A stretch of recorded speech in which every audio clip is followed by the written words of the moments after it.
Palestinians tell me that the hair on their arm stands when they see the flag coming from the bottom and they see it on top of the hill. You can hardly miss it, 1,000 square feet of Palestinian pride. Among the dry West Bank hills about 20 miles from Jerusalem, this is the second phase. You can see Bashar Masri is fed up waiting for the politicians to build a Palestinian state. and we're in a hurry. I am in a hurry. Look at these apartments. So this Palestinian-American businessman is building the first planned Palestinian city. And I know most of my people are in a hurry. We would love to see a great nation for our kids and grandchildren, but we also want to see it for ourselves. Masri has raised $1 billion to fund the biggest private investment in Palestinian history. That's one big gamble for you. It is a large gamble, definitely. However, if we, the Palestinians, don't take risks, then who's going to do that? And our nation will never be built. The message, get on with it. Masri's city is becoming a fact. Rawabi, it means the hills. Some 40,000 Palestinians will live here. Homes here cost between $60,000 and $180,000. You can even get a mortgage, once unheard of in these parts. The first two sections, some 650 apartments, are almost sold out. There's 3 movie theaters, a museum, a library, there's a hotel, there's a convention center. This is Nablus Gate. The one to the west is Jaffa Gate. The one on the other side is Gaza Gate, then Jerusalem Gate. There's no Tel Aviv Gate. No, Jaffa's close enough, okay?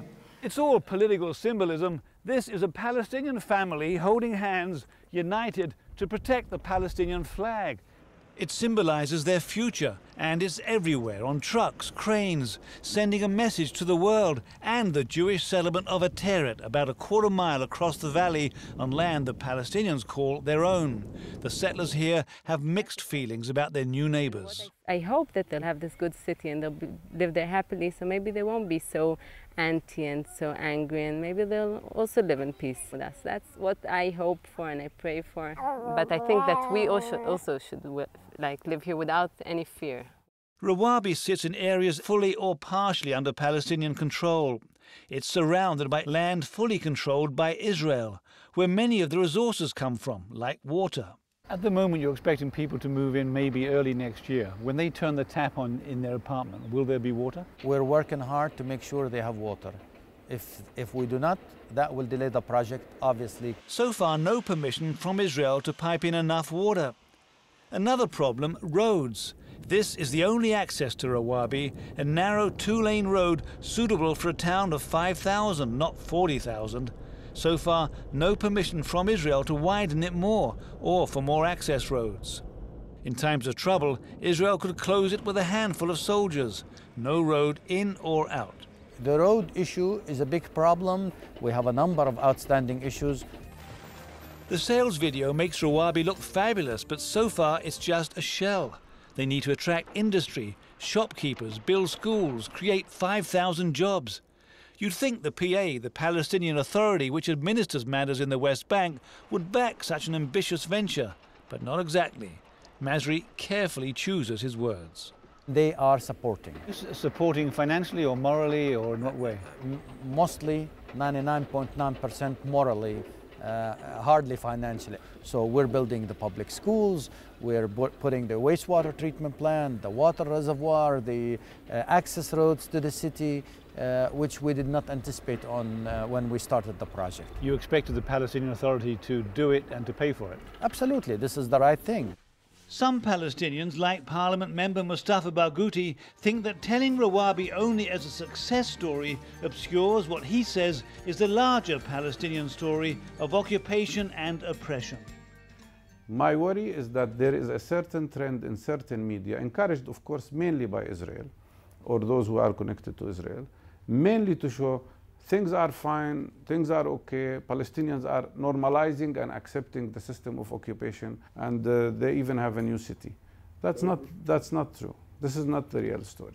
Unemployment in the Palestinian territories is more than 20%. Government salaries are rarely paid on time or in full. Yet in Ramallah, the Palestinian seat of power about 6 miles from the new planned city, there's this mall for the Palestinian middle class, Kentucky Fried Chicken, a well-stocked grocery store, and TV on a loop saying, "Buy in Rawabi, the city of the future."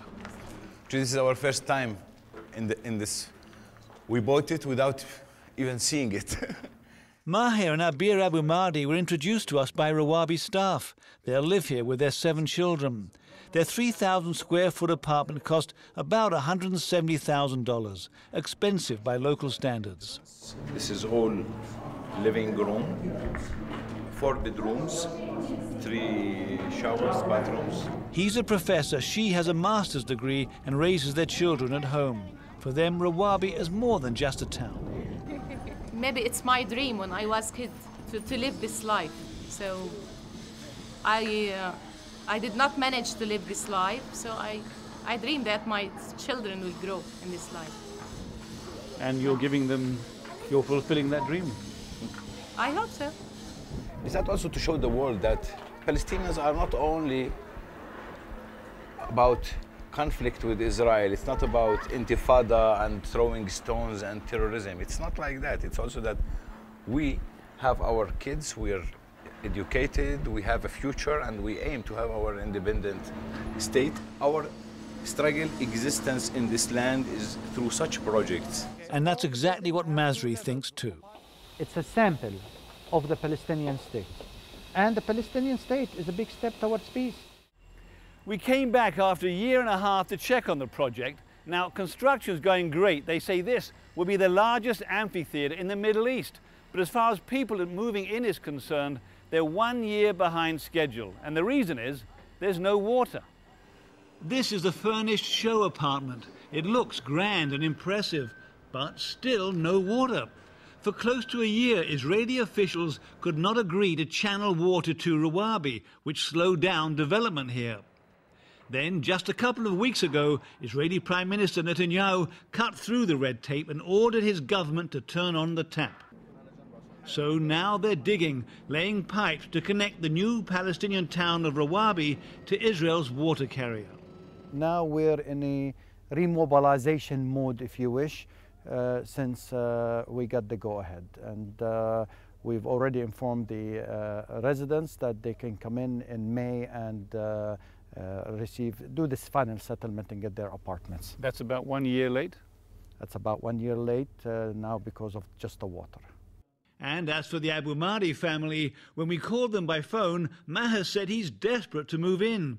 His apartment is fully furnished, and as soon as the water's on, he said, he'll be among the first groups of families to move in. That should be by June, if all goes according to the new plan.